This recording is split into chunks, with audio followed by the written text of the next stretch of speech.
ఎన్ని ఇబ్బందులు ఉన్నా రైతులకు అండగా ఉంటామన్నారు తెలంగాణ ముఖ్యమంత్రి రేవంత్ రెడ్డి. గత ప్రభుత్వం తమపై రుణభారాన్ని మోపినా ప్రజా సంక్షేమానికి పెద్దపీట వేస్తున్నామని తెలిపారు. తాము ఫామ్ హౌస్లో ఉండటం లేదని 18 నెలలుగా జనంలో ఉన్నామని అన్నారాయన. 10 ఏళ్లు తామే అధికారంలో ఉంటామన్నారు రేవంత్ రెడ్డి. వ్యవసాయం దండగ కాదు, వ్యవసాయం పండుగ చెయ్యాలి. వ్యవసాయం అంటే 10 మందికి సాయం చేసే వృత్తి.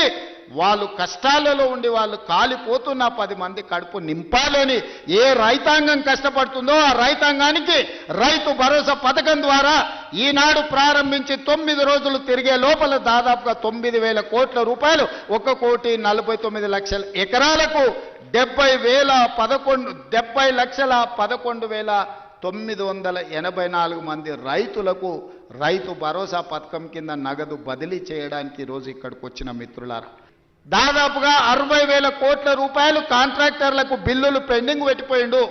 ఉచిత కరెంటు బిల్లులు 20,000 కోట్లు విద్యుత్ శాఖకు పెండింగ్ పెట్టిపోయిండు. ఇట్లా చెప్పుకుంటూ పోతే ఫీజు రియంబర్స్మెంటు, షాదీ ముబారక్, కళ్యాణ లక్ష్మి ప్రతి దగ్గర దొరికిన కాడల్లా అప్పు చేసిండు, అందిన కాడల్లా టోపీ పెట్టిండు.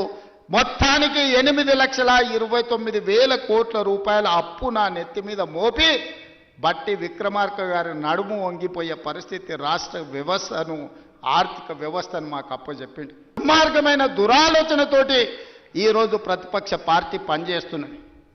అరే కొంతకాలమైన సమయం ఇయ్యరా? సరిదిద్దుకోవడానికి అవకాశం ఉండదా?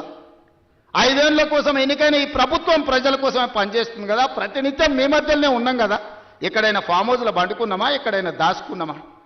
లేం కదా, మీ మధ్యలోనే ఉన్నా కదా. ఎవరు వచ్చినా కలుస్తున్నాం కదా. నేను కానీ మా మంత్రులు కానీ ఏ ఒక్క రోజైనా ఈ రైతాంగాన్ని కలవకుండా మా ఎమ్మెల్యేలు గ్రామాలు తిరగకుండా ఎక్కడైనా ఉన్నారా ఈ 18 నెలల? గతంలో ఎప్పుడైనా ముఖ్యమంత్రి ఎన్నిసార్లు కనిపించిండు? లెక్కలు తీయండి. ఎన్నిసార్లు సచివాలయానికి వచ్చిండో మీరు చూడండి.